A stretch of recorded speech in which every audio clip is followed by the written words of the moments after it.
Iran Israel সংঘাত, তুরস্কের ভূমিকা কি? ইসরায়েল ও ইরানের চলমান সংঘাতে তুরস্ক কী ভূমিকা নিতে পারে সে বিষয়ে আল জাজিরার সঙ্গে এক সাক্ষাৎকারে নিজের বিশ্লেষণ তুলে ধরেন সোশ্যাল সায়েন্স ইউনিভার্সিটি অব আঙ্কারার আমেরিকান স্টাডিজ বিভাগের চেয়ার ও সহকারী অধ্যাপক বারিন কায়া আউলু। বারিন কায়া আউলু বলেন, তুরস্ক ও ইরানের সম্পর্ক এক ধরনের ফ্রেনেমি, অর্থাৎ বন্ধুত্বপূর্ণ হলেও প্রতিদ্বন্দ্বিতাপূর্ণ।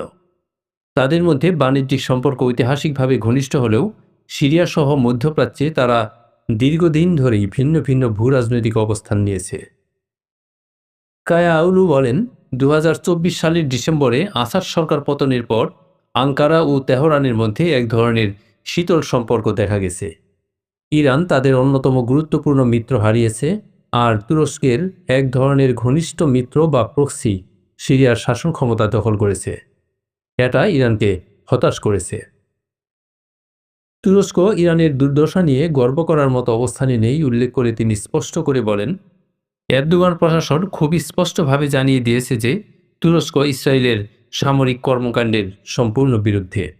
এমনকি তেহরানে সরকার পরিবর্তন হলে তুরস্কের নিরাপত্তাও হুমকিতে পড়বে মন্তব্য করে এই সহকারী অধ্যাপক বলেন, আঙ্কারার সবচেয়ে বড় উদ্বেগ হল ইসরায়েল যদি শুধু ইরানের পারমাণবিক কর্মসূচি ধ্বংস করেই থেমে না গিয়ে একটি বড় ধরনের সরকার পরিবর্তনের দিকে এগোয়, বিশেষ করে সহিংসভাবে, তবে তা সরাসরি তুরস্কের স্বার্থের পরিপন্থী হবে।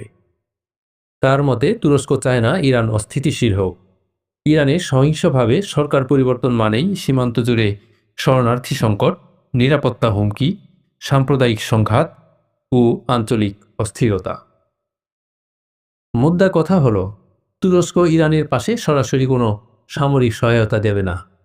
তারা প্রকাশ্যে ইসরায়েলের কঠোর সমালোচনা করে আসছে বটে, তবে একই রকম প্রকাশ্যে ইসরায়েলের বিরুদ্ধে কোনো সামরিক হামলাও করবে না। সরকার পরিবর্তনের মাধ্যমে ইরানের অভ্যন্তরীণ অস্থিরতা সৃষ্টি হলে তুরস্ক তার প্রতিবেশী হিসাবে সেটাকে গভীর হুমকি হিসাবে দেখছে। এমন প্রেক্ষাপটে তুরস্ক চায় না মধ্যপ্রাচ্যে কোনো নতুন সংঘর্ষমূলক অবস্থা তৈরি হোক, যা আঙ্কারার কৌশলগত নিয়ন্ত্রণের বাইরে চলে যেতে পারে।